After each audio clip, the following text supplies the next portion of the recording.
région de Bordeaux, au cœur des vignes, nous avons rendez-vous avec un consultant indépendant, passionné de vin.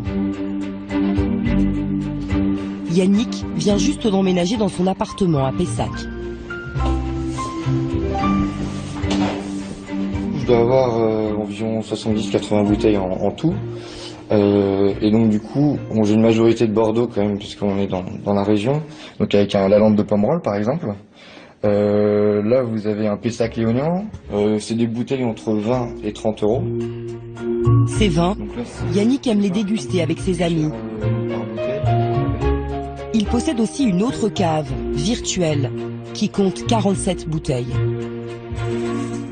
Alors, vous avez justement un système qui permet de faire comme si vous étiez dans votre cave, donc avec l'ensemble de vos bouteilles qui sont représentées en tant que telles. Donc ça, c'est l'ensemble des vins que j'ai achetés. Donc vous avez pour chaque vin donc la quantité de bouteilles que vous avez dans votre cave. Vous avez la date d'achat, donc la date à laquelle vous avez effectué votre achat sur le site, et donc le prix unitaire auquel vous avez acheté la bouteille.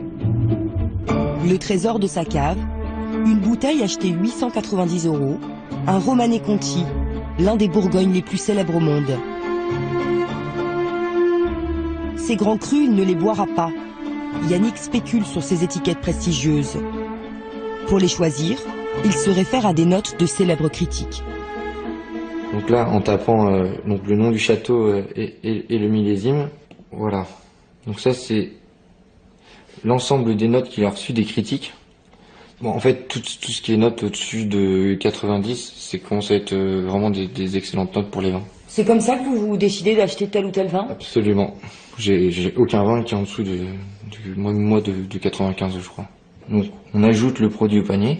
On peut du coup valider notre commande et payer le vin pour qu'il fasse partie de nos vins d'investissement. Yannick peut acheter et revendre ses bouteilles en quelques clics.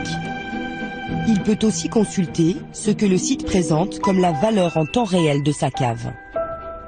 J'ai investi en tout donc 6 842 €, et à l'heure actuelle, donc la valorisation en temps réel de la cave est de 8 288 €. Ça fait une variation de 21%. C'est vrai que à l'heure actuelle, tout ce qui est livret et tout ça, ça rapporte très peu. Je me suis dit, tant qu'à faire, autant mettre toutes ces petites réserves là dans quelque chose qui rapporte un peu plus. L'investissement de Yannick aurait augmenté de 10% par an. Ces 2 dernières années, le marché des caves en ligne s'est développé. Aujourd'hui sur Internet, 5 sites promettent des rendements attractifs. Plus de 5%, 11%, voire même 87%. Derrière la cave virtuelle de Yannick, il y a une start-up installée dans la banlieue de Lyon. Cavissima est né il y a 2 ans, 9 salariés et un chiffre d'affaires de 2,5 millions d'euros l'année dernière. 15,88, donc ça fait une centaine d'euros de plus-value pour lui. Le patron, Thierry Godet, n'a pas fait carrière dans le vin. C'est un ancien directeur marketing. Est-ce qu'il y a des reventes avec des belles plus-values? Alors je vais vous dire ça tout de suite. Ouais. Un chapoutier. Revendu à 394. Revendu à 394. Ouais, c'est un sacré rapport. C'est un rapport de plus de 35%. 34% de plus-value en 34 mois, c'est énorme pour un placement? Oui, c'est rarissime. Hein. Ce sont des performances, je pense qu'il faut rester raisonnable.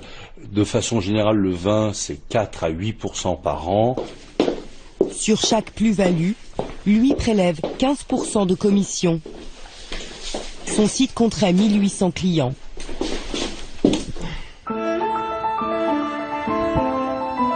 Il sélectionne lui-même certains des vins qu'il met en vente. Pour cela, il a recruté un sommelier, John Evrard. Ce jour-là, il se déplace en Bourgogne. Bonjour David, comment allez-vous? D'après eux, les grands crus de cette région vont prendre de la valeur ces prochaines années. Petite visite annuelle. Bah écoutez, ouais, on vient vous voir. Ils ont rendez-vous avec David Duban, un vigneron qui a la cote. On y va? Allez, on y va. De mieux en mieux noté par les critiques. David Duban produit l'appellation Nuit Saint-Georges, l'une des plus réputées de Bourgogne. Comptez jusqu'à 200 € la bouteille. Donc là, on commence par un Nuit Saint-Georges premier cru, les Pruniers. Ça, c'est plutôt agréable à goûter. Ouais. C'est ouvert, c'est expressif. Ça fait assez riche déjà au nez. Hein. Oui. John Evrard et Thierry Godet belle maturité. viennent déguster le dernier millésime en primeur, c'est-à-dire avant même sa mise en bouteille. Le millésime précédent, ça va.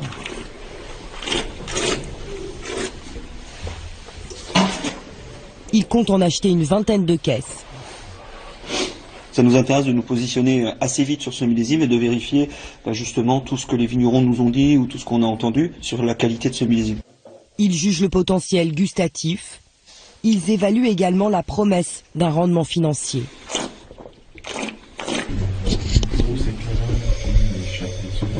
Les grands crus de Bourgogne sont des toutes petites quantités, il y a une pénurie qui est régulière, le monde entier commence à le découvrir, mais il y a une demande maintenant mondiale pour les vins de Bourgogne. Les gens ont découvert le vin avec le Bordeaux, et puis les Japonais très vite ont découvert la Bourgogne, et maintenant ce sont d'autres clients, les Américains, voilà, et puis peut-être demain les Chinois qui vont découvrir ce vin qui est d'une très grande finesse, hein, voilà.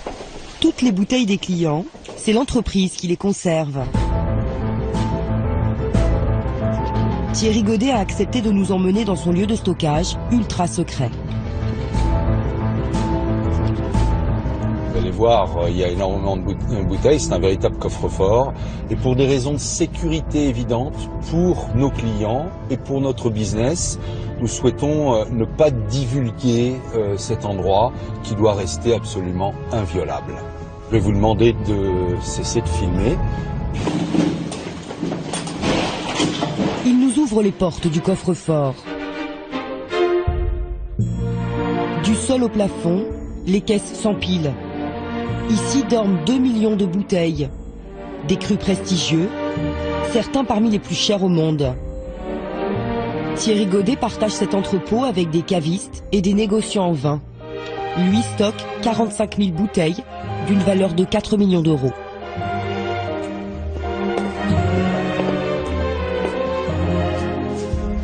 Donc ça, c'est la caisse de vin la plus chère. C'est une caisse de 8 bouteilles du domaine de la Romanée Conti qui contient les crus très prestigieux du domaine, notamment la Romanée Conti, la Tâche, Richebourg, etc.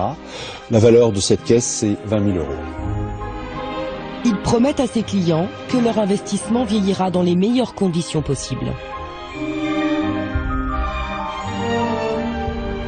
Comment vous garantissez que des bouteilles puissent vieillir correctement ici, 30 ans, 50 ans? D'une part, au niveau de la température, elle est régulée à 14 degrés tout au long de l'année, c'est une température idéale. Et puis aussi au niveau de l'humidité, on est à 80% en humidité naturelle, ce qui est optimal pour que le vin soit conservé dans les meilleures conditions possibles. C'est aux clients de se charger de la revente de ces bouteilles. C'est parfois à ce moment-là que cela se complique. Dans la banlieue de Lyon, nous rencontrons Didier Thibault. Allez, place au vieux, c'est moi qui vais. Il a déjà placé son argent dans une assurance vie, l'immobilier ou encore ses panneaux solaires installés sur le toit de sa maison. Ils produisent de l'électricité qu'ils vendent à EDF. L'année dernière, j'ai réussi à avoir un chèque de 1205 € de la part de EDF. On va aller plus loin. Allez. Il y a 3 ans, il investit chez Cavissima. Il achète une centaine de bouteilles. J'ai essentiellement des Bordeaux Grand Cru classés. Aujourd'hui, j'ai investi à 12 638 €. Voilà. En fait, je les ai investis en 2012.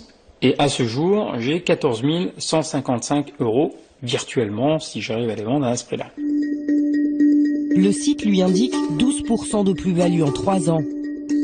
Selon Cavissima, il ne s'agit que d'une valeur indicative.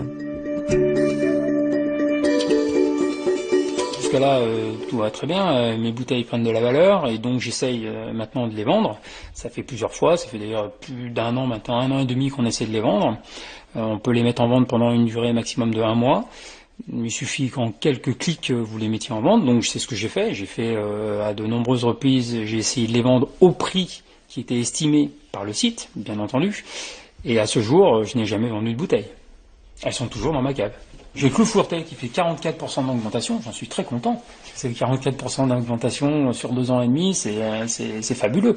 On n'a pas des investissements qui ont des rentabilités comme ça. Et le Clos Fourtel, j'ai déjà essayé de le vendre 3 fois, au prix conseillé par le site, et je l'ai toujours en cave. Ce jour-là, nous demandons à Didier de mettre en vente une caisse de 12 bouteilles qui vaudrait aujourd'hui 1065 € selon le site. Donc 7 jours. Durée de la vente, 7 jours. Les acheteurs potentiels, ce sont principalement les 1800 clients de la cave en ligne. Y parviendra-t-il? Nous le retrouverons plus tard.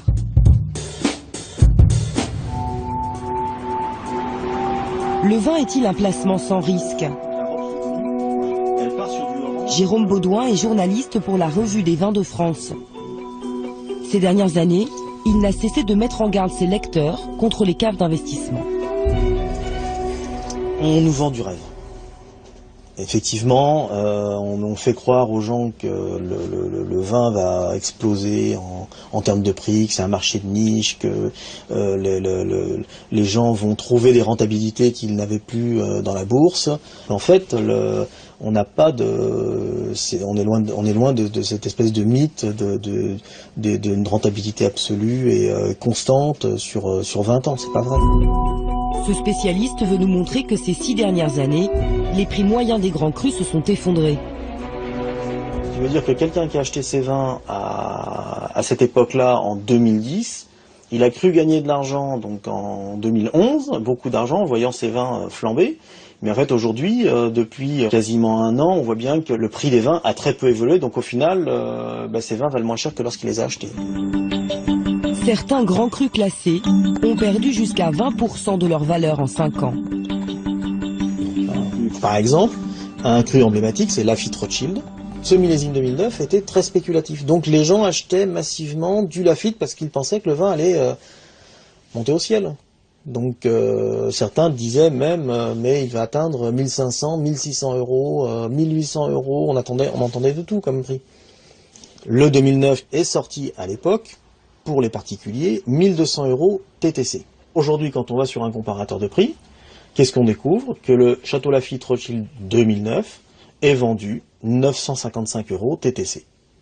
Voire 1000 € chez un autre, 1090. Donc on est bien loin des 1200 € auxquels il avait été vendu au départ. Et donc les gens ont perdu de l'argent sur ce millésime-là, et qui est pourtant un très grand vin, sur un millésime très spéculatif et vraiment considéré. Le marché du vin a connu une bulle spéculative en 2010, à cause notamment de l'engouement des Chinois pour les grands crus bordelais. Depuis, la bulle a éclaté et les prix ont chuté. 7 jours après la mise en vente de sa caisse, Didier Thibault n'a trouvé aucun acquéreur. Mais il peut se faire livrer ses bouteilles et tenter de trouver lui-même un acheteur ou choisir de les déguster.